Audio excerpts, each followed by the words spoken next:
Episod 4, Luka di Tengah Langkah. 3 bulan berlalu sejak Haramadze memutuskan untuk menunda kuliah dan fokus membangun pasar lokal.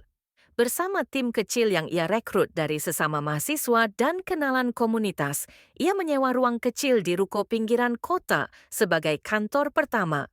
Hari-harinya penuh perjuangan.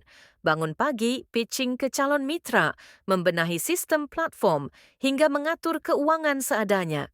Namun, kenyataan tak seindah rencana.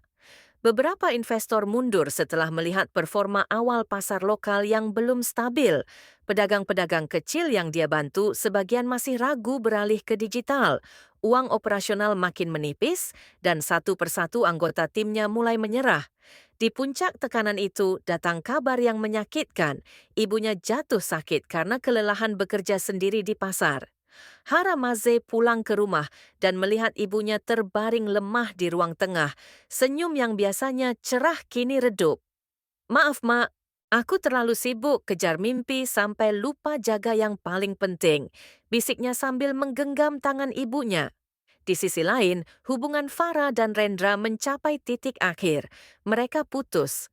Rendra merasa diremehkan karena Farah semakin mandiri dan dekat dengan dunia sosial yang tak ia pahami. Sementara Farah lelah dipaksa memilih antara harga diri dan hubungan yang tak lagi saling mendukung. Suatu malam, ketika hujan deras turun di kota, Farah datang ke ruko tempat Haramadze bekerja sendirian. Rambutnya basah, matanya sembab. "Aku udah selesai sama Rendra," katanya lirih. Haramadze tak berkata apa-apa. Ia hanya menyodorkan handuk kecil dan mempersilakan Farah duduk. Mereka hanya diam, mendengar suara hujan yang jatuh di atap seng. "Aku capek, Mas. Capek pura-pura bahagia," ucap Farah.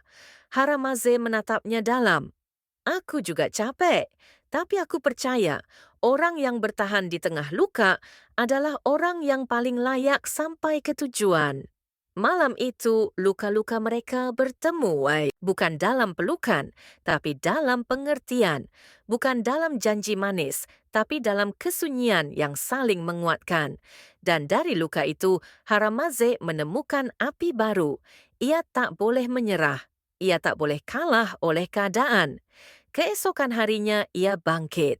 Ia menjual sepeda motornya untuk menutupi biaya kantor, memodifikasi strategi bisnis, dan membuka pintu kerjasama dengan komunitas UMKM lokal yang semula ia abaikan.